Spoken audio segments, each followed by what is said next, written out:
아멘. 제가 기도하겠습니다. 사랑의 하나님 아버지, 오늘 또 이렇게 부족한 자를 세워주시니 감사합니다. 하나님, 오늘 주의 말씀을 나눌 때 주님께서 이곳에 함께하여 주시옵시고 주님의 은혜와 주님의 사랑을 더하여 주시옵소서. 예수님 이름으로 기도드립니다. 아멘. 우리 함께 앞뒤 자분들과 함께 인사하겠습니다. 잘 오셨습니다.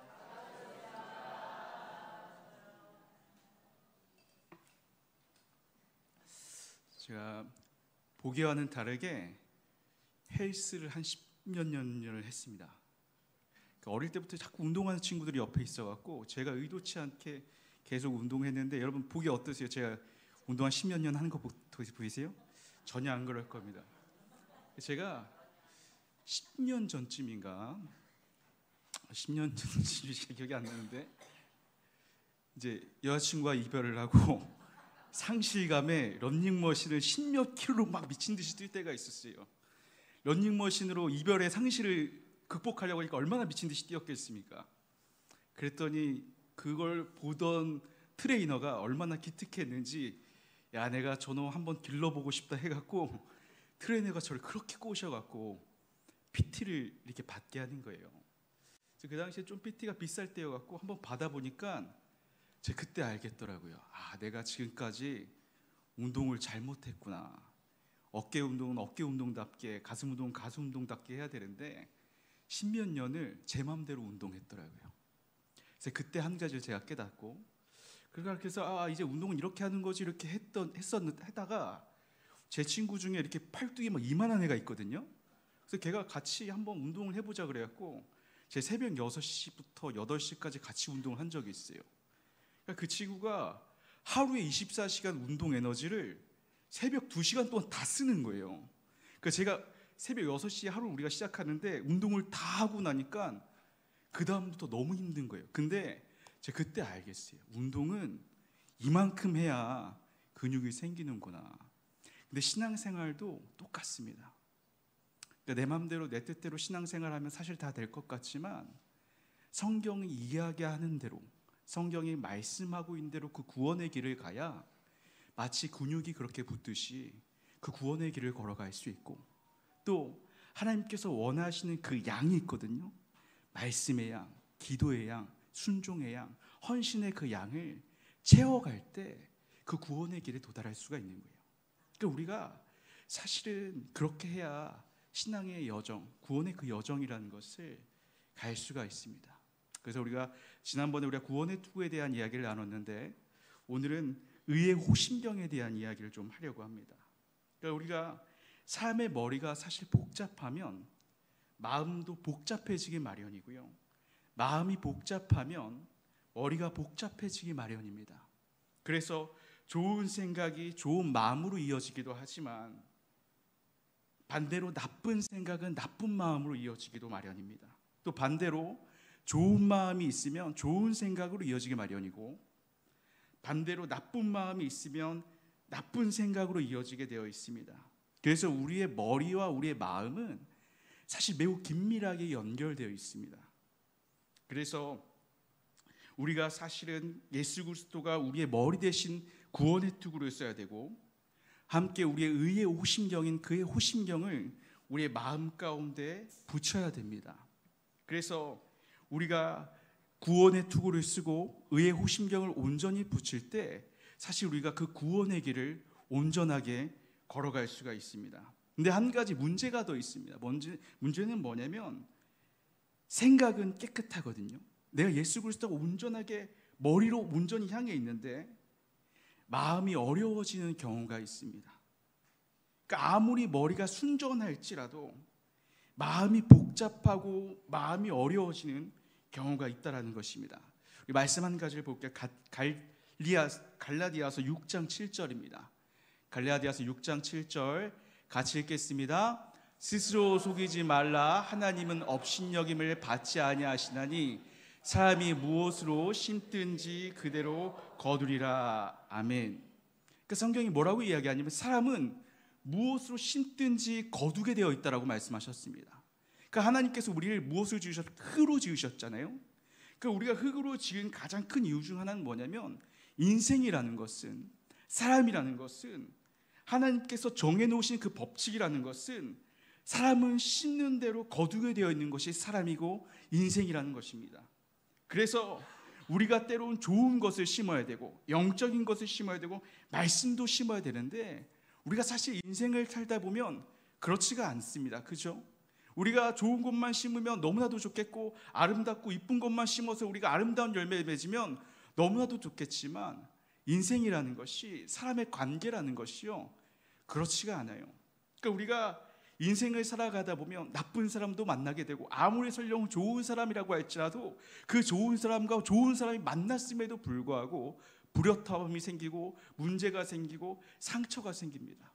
그러니까 이것은 뭐냐면 내가 아무리 좋은 생각을 갖고 있다고 할지라도 내가 아무리 바른 것을 향하고 있다고 할지라도 우리의 관계가 어긋나기 시작하고 사람과 사람 간에 문제가 생기기 시작하면 그 관계로 인해서 미움이 사람 마음 가운데 심겨지게 되면 사람 무엇을 거둡니까?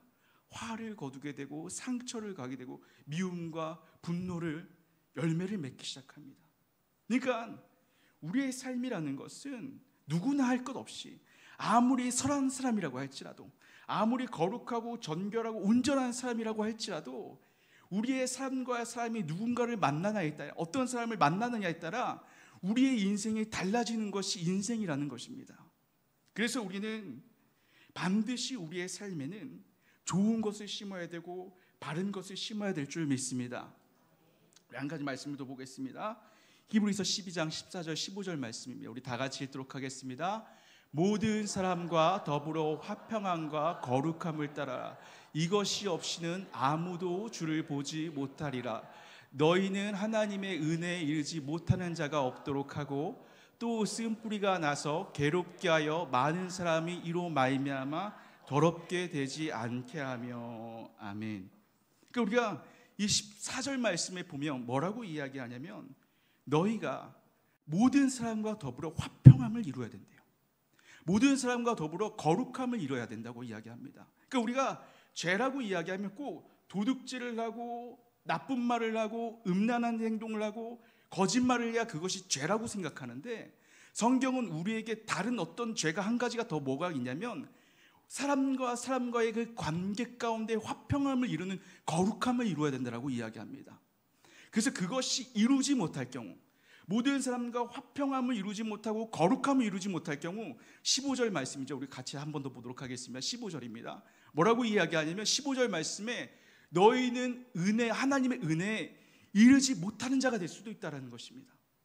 그러니까 우리가 단순히 누군가 나를 미워했음에도 불구하고 내가 사람과의 관계를 조금만 다퉜음에도 불구하고 무엇이 생긴다고 얘기하면 성경은 쓴뿌리가 생긴다라고 이야기합니다. 그리고 그 쓴뿌리가 그 사람을 괴롭게 하여서 결국 은혜에 이르지 못한다는 것. 내가 아무리 성결하고 거룩하고 정결하고 깨끗한 삶을 살았음에도 불구하고 관계가 잘못돼서 관계가 어긋나서 뭐예요? 은혜에 이르지 못하는 삶, 거룩에 이르지 못하는 삶, 구원에 이르지 못하는 삶이 일어날 수 있다고 성경은 우리에게 이야기하고 있습니다. 그렇다면 도대체 우리가 이 모든 사람과 화평을 이루기 위해서 왜 우리가 도대체 그 화평을 이루어야 되는데 왜 우리의 삶 가운데 그 도대체 왜 은혜에 이르지 못할까요? 내가 왜 관계가 어긋났고 상처가 난 것도 억울한데 그렇잖아요. 내가 미움을 산 거든 미움을 줬든 간에 내 마음 가운데 상처를 입은 것도 억울한데 왜 성경은 우리에게 은혜에 이르지 못한다라고 얘기할까요? 첫 번째입니다. 그 다음 PPT 보죠. 네, 뭐라고 할까요? 같이 읽겠습니다. 상처가 상처를 만듭니다. 그러니까 우리가 상처를 받으면 상처에서 결코 끝나지 않습니다. 상처는 우리가 아까 읽었던 말씀처럼 상처는 뿌리를 내리게 됩니다. 그래서 우리가 그 뿌리를 내린다는 것은 분명하게 그렇잖아요.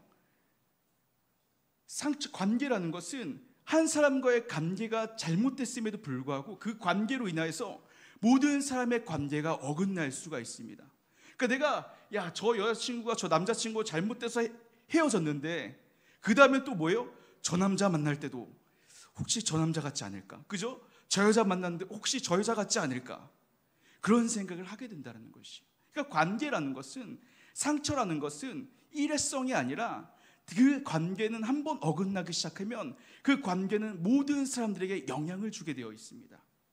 그래서 그것이 마음이 쌓이고 미움이 쌓이고 뿌리를 내리게 되면 결국 3번 상처 입은 그 영혼은 또 다른 상처를 불러일으키게 되고 결국 상처가 상처를 또다시 만들어버리는 상황이 생겨버립니다.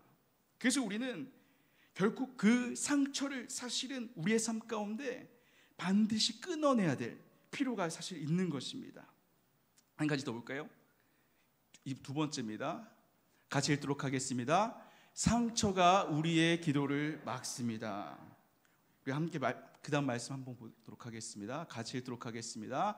그러므로 예물을 제단에 드려다가 거기서 내 형제에게 원망을 들을 만한 일이 생각나거든. 네, 그 다음 읽도록 하겠습니다. 24절입니다.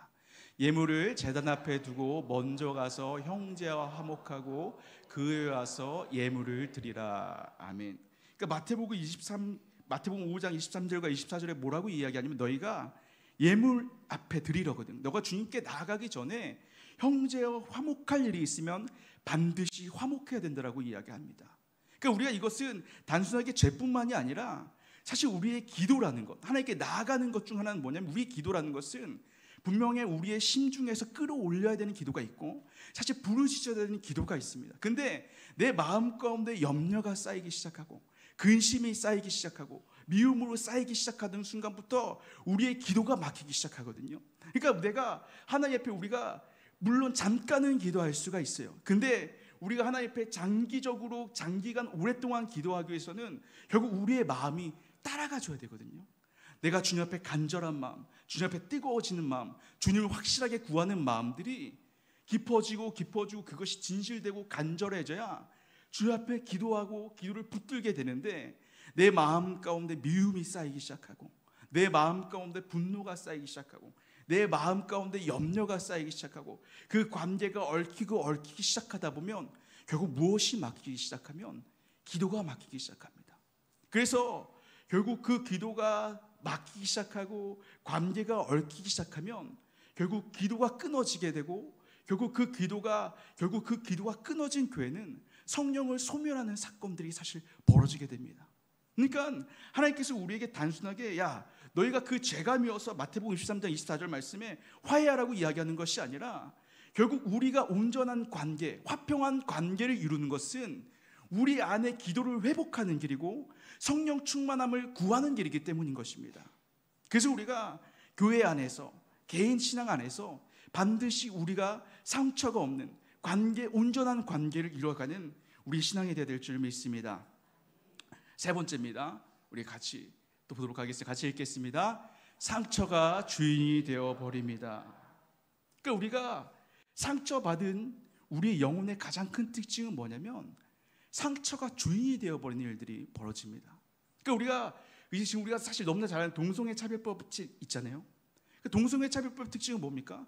내가 동성애자니까 동성애는 죄가 아니라는 거예요. 내가 상처받았고 내가 그것을 사랑하니까 동성애는 죄가 아니기 때문에 결국 그것을 죄가 아니라 우리는 그 사랑을 할 거야 하는 것입니다. 그러니까 포스트 모더니즘의 가장 큰 특징은 뭐냐면 현대사회 문화의 가장 큰 특징은 상처가 받았다 하면 모든 것이 다 허용되고 용납되는 것이에요.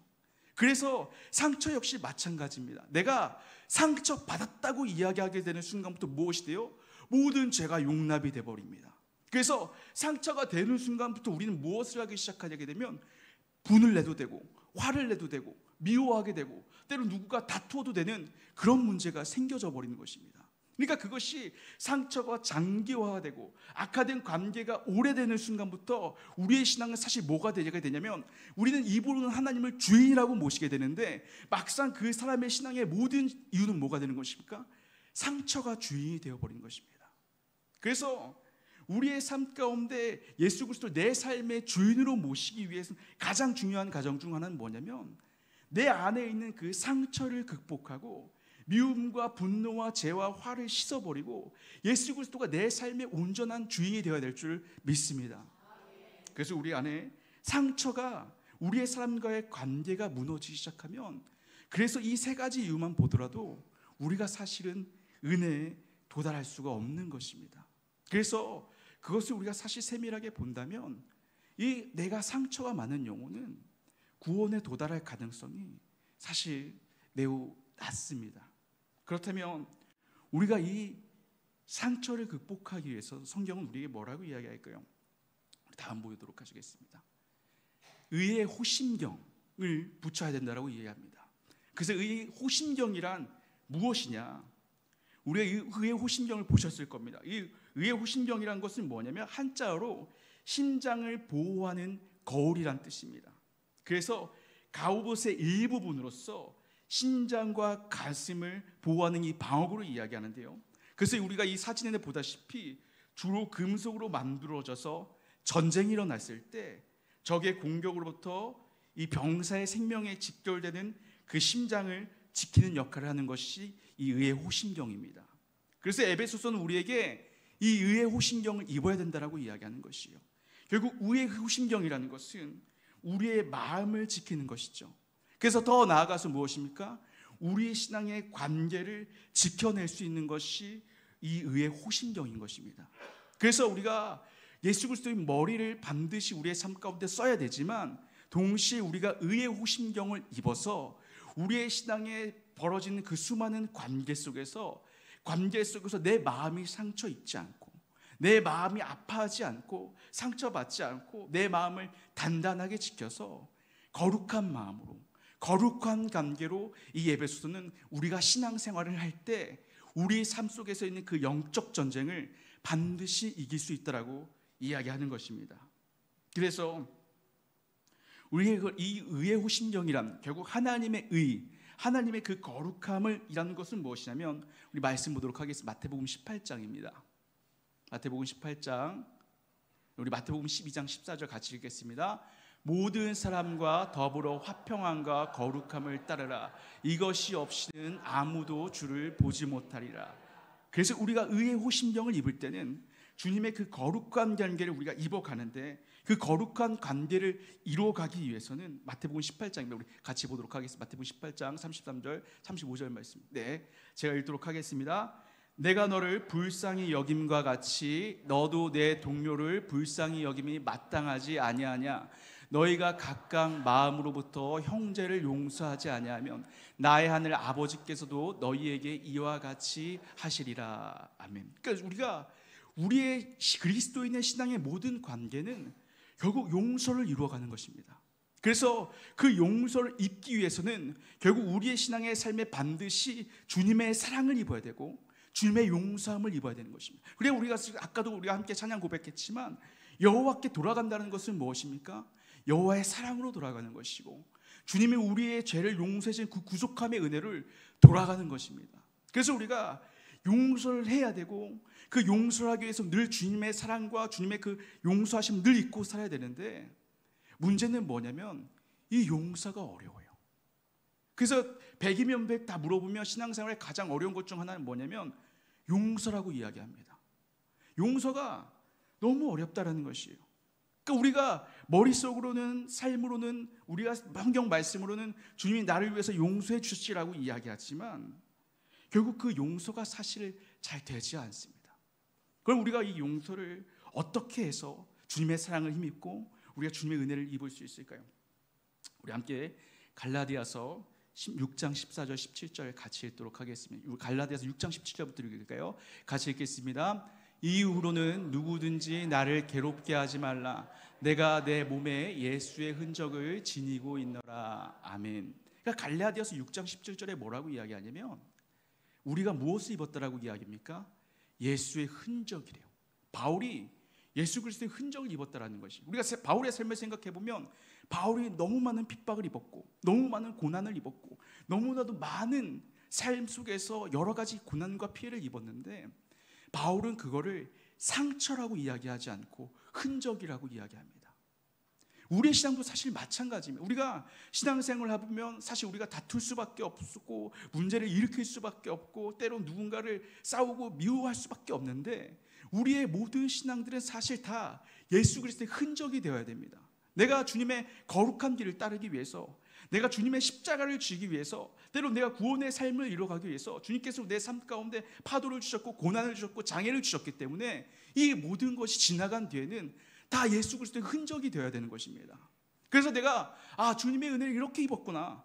내가 하나님의 사랑을 이렇게 힘입었구나. 그래서 이 모든 것이 그저 아픔이 아니라, 미움이 아니라, 분노가 아니라 예수 그리스도의 흔적이 되어서 내가 나중에 저 천국에 올라갔을 때 그것이 내 훈장이 되어야 되지 않겠습니까? 주님, 내가 주를 위해서 이렇게 살아왔습니다. 내가 주를 위해서 이렇게 십자가를 지었습니다. 그래서 내 흔적과 내 상처를 보여 주님께서 수고했노라. 착하고 충성된 종아, 내가 너를 저 밑에 땅에서 너가 나를 위해서 십자가를 지고 아픔을 지고 고난을 받고 수고하고 헌신한 것을 내가 다 보았노라 하고 하나님이 우리를 안아주시고 축복하시고 우리를 기뻐해 주셔야 되지 않겠습니까? 그것이 우리가 바라봐야 되는 것입니다. 그래서 우리가 우리의 마음 가운데 흔적이 되어야 될 줄 믿습니다.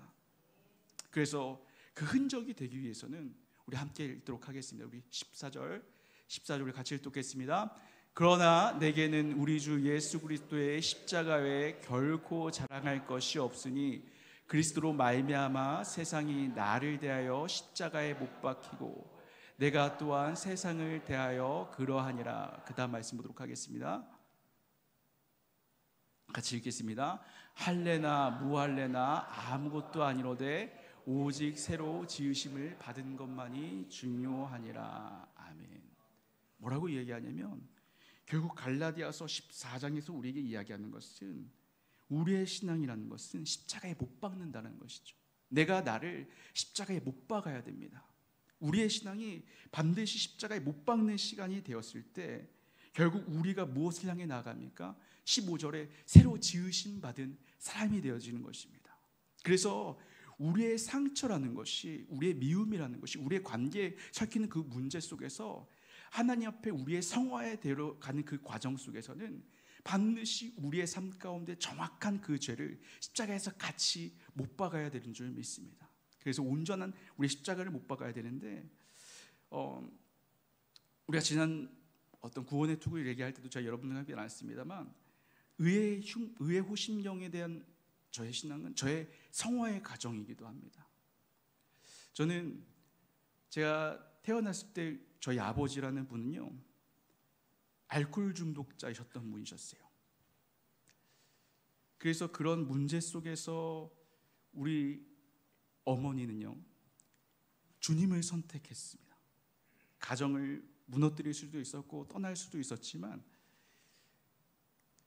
결국 하나님을 선택했고요. 제가 초등학교 6학년 때쯤엔 저희 어머니께서 주의 종의 부르심을 받고 그 부르심에 막 고민하던 중에 새벽 예배를 갔다 오는 길에 차가 시속 100km가 넘는 속도로 저희 어머니를 이렇게 들이받으셨고 저희 어머니께서 100m 이상으로 날아가셨어요. 근데 정말 놀랍게도 하나님의 천사를 보내주셔갖고 저희 어머니를 이렇게 받고 조용히 이렇게 내려놓으셨어요. 그러니까 저희 어머니가 100km, 그러니까 100m 정도를 날아갔는데 무릎에 철과상 하나 입고 병원에 입원하셨어요. 그래서 그 운전자는요, 그 택시기사였는데 택시기사는 저희 어머니가 죽은 줄 알고 그대로 뺑소니를 쳤고 그래서 하나님의 은혜로 결국은 그 택시기사를 이렇게 찾아서 사과하고 화해했어요. 그러니까 그 관계 속에서 제가 들은 바로는 그러니까 미워할 수 있었고 분노할 수 있었지만 하나님께서 그 택시기사를 용서해 주라고 하셔갖고 저희 어머니가 그 택시기사를 용서하면서 복음을 전하고 그렇게 끝이 났어요. 근데 어쨌든 그러니까 저의 삶의 10대는 저희 어머니 극적인 그 예수 그리스도를 만나서 목회길을 간 분이고 저희 아버지는 전혀 다른 길을 간 사람이니까요. 제 10대의 삶의 인생은 그냥 질풍노도의 시기였어요. 그러니까 완전히 인생이 폭풍우가 치지 않으면 난리가 나는 인생이었는데 제가 20대 중반에 예수 그리스도를 내 마음 가운데 탁 모시고 났을 때 하나님께서 내가 이제 주님 내가 제자의 길을 따르겠습니다 하고 그 길을 갔을 때 하나님이 제 마음 가운데 보여주신 것이 상처였어요. 야, 너가 상처 입었다. 너가 상처 입었다. 그래서 그때 저는 뭐까지 봤냐면 내 상처를 인하여서 나를 괴롭히는 그 악한 영의 존재까지 확인하면서 야, 내가 그렇게 상처 입은 영혼이었구나를 봤어요. 그래서 그것을 내가 극복하기 위해서 10년 동안 자존감도 회복하고 내 삶의 신리한 관련 책도 다 읽고 그래서 이제 내가 정말 나았구나, 극복했구나라는 걸 알았어요. 그렇게 생각했거든요. 근데 10년 동안 딱 이제 목회하고 하나님의 심판이 제 삶 가운데 딱 떨어지고 다시 내 삶을 딱 마주했을 때 내 인생에 바라봤던 건 무엇이었냐면 다시 하나님께서 보여주신 것이 상처였어요. 그래서 좀 말이 좀 길어집니다만 죄송합니다만, 그래서 그 상처를 보고 다시 내가 이 상처를 치유해보자 해갖고 흔히 신통방통하는 이 목사님의 여러 가지 치유를 다 들었는데 성령이 제 삶 가운데 역사하시니까요, 내 마음 가운데 이 상처가 성령의 그 역사로 말미암아 막 가슴이 이렇게 올라가는 거예요. 그래서 내가 가슴이 막 이렇게 올라가고 상처가 막 이렇게 느껴지고 막 하니까 이 상처가 뿌리 뽑힌 채 날아가겠다라고 생각했는데요, 상처가 막 내 하늘까지 막 닿을 것 같은 거기까지 갔음에도 불구하고 나가지를 않는 거예요. 그러니까 제가 그때 성경이 이야기하고 있는 그 쓴뿌리가 진짜 있구나. 그러니까 우리가 상처가 한번 입으면 그 상처에 의해서 반드시 뿌리를 내려요. 근데 우리가 결국 하나님께서 우리의 삶 가운데 이야기하는 그 쓴뿌리라는 것은 내가 상처를 입지만 결국 우리가 그 상처를 통해서 뿌리를 내리는 것은 미움입니다. 미움, 분노예요. 우리가 하나님 앞에 나아가는 우리의 모든 가정 속에서 내가 상처를 입은 것은 맞지만 하나님께서는 우리에게 그 미움이라는 것은 하나님 앞에 우리가 속한 죄예요, 죄. 그래서 내가 아무리 상처를 회복하고 치유하려고 하지만 결국 우리가 그 뿌리를 내리면 결국 그 상처를 극복할 수가 없거든요. 그래서 우리가 신앙 가운데 반드시 회복해야 하고 회개하고 돌이켜야 되는 것은 다른 어떤 것이 아니라 미움입니다. 미움. 그래서 이 말씀을 좀 정리할 텐데요, 우리의 마음 가운데 상처를 극복하기 위해서는 미움을 회개해야 됩니다. 관계 속에 있는 우리의 미움들, 분노들, 내가 부모와 자녀와의 관계 속에서 있는 미움, 형제와 형제 속에 있는 분노, 성도와 성도 가운데 있는 미움, 성도와 목회자 가운데 쌓여진 그 미움들을 반드시 회개해야 우리의 앞에서 얘기했던 주님과의 관계가 온전하게 회복되고 우리의 기도가 회복되고 우리의 구원이 주님 앞에 가까이 나가는 우리의 신앙이 될 줄 믿습니다. 우리 시간 함께 찬양하면서 찬송할 텐데요, 찬송가 412장입니다. 내 영혼의 그 기 깊은 데서 우리 함께 찬송하시고 오늘 우리 주의 말씀을 붙들고 우리 함께 기도하며 나아가도록 하겠습니다.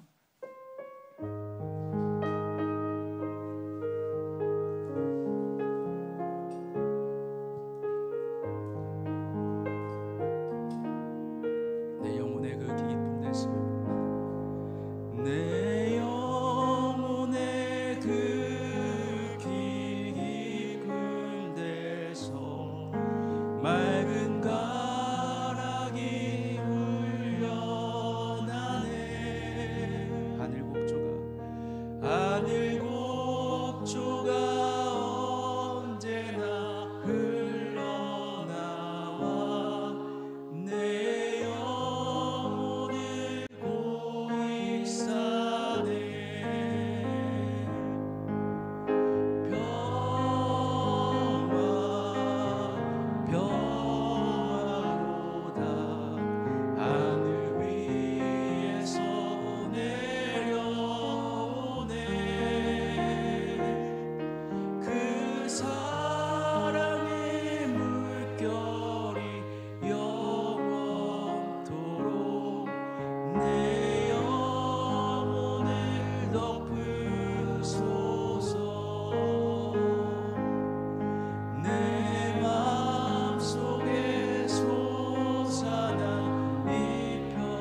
기도하며 나아갈 때 우리는 상처가 있다는 말로 때로 누군가를 미워해도 되고 누군가를 화를 내도 되고 상처 입어도 되는 줄 압니다. 하지만 성경은 우리에게 그렇게 하는 것이 우리의 치유라고 이야기하지 않습니다.